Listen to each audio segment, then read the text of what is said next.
is 30 centimeters or more in the eastern Fraser Valley. Freezing rain mixed in as well, which makes it really treacherous for driving.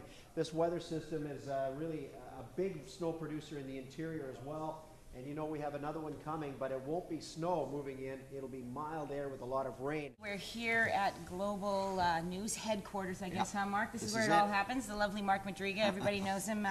Trusted meteorologist. Most times. Most times. We hit it today. You hit it today. Yeah. I'm sorry, Mark. Let's start with that. Okay. How often do you hear from people, you're always wrong?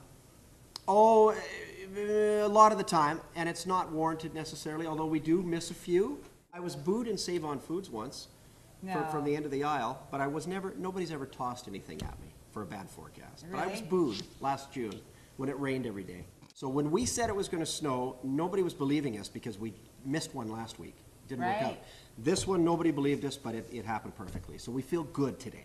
Mark loves weather. I mean, he really loves weather. He got up at 2 a.m. this morning on the snow day, or the snow day around parts of Metro Vancouver, and he was measuring with his, talking thermometer and ruler outside.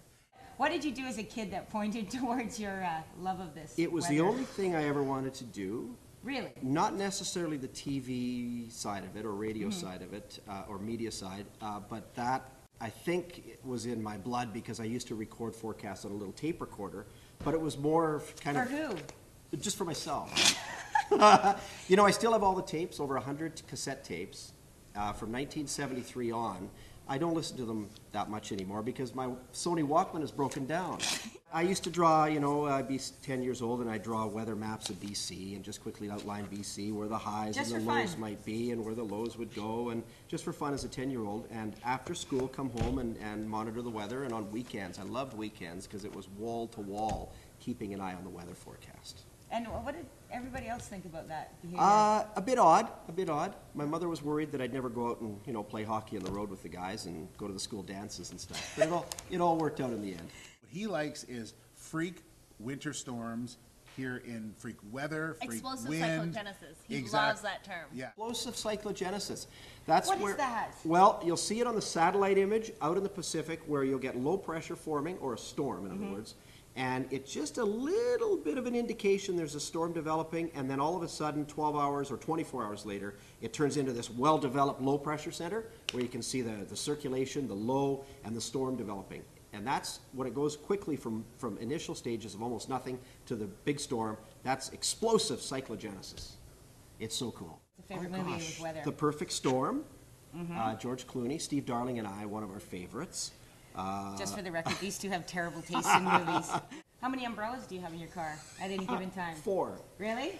I was born October 4th. I always keep 4 of everything in my car. No, not necessarily. I just made that up. Mark's weather porn. Right, Mark? Sort of. What's your favorite cloud, Mark? It's got to be cumulonimbus. Although, that's the thunderclouds. But nerd alert, nerd alert. No, this is cool. This one here, it's called altocumulus lenticularis, or lenticular clouds, and they're shaped like a spaceship. Right. And they're formed to the lee of mountain ranges. Are we going to get more storms like we had today this winter? I think so. Yeah. La Do you Nina, feel it in your old football knees? Feel it here. I think we will. I think we'll see more snow and cold at least a couple more times.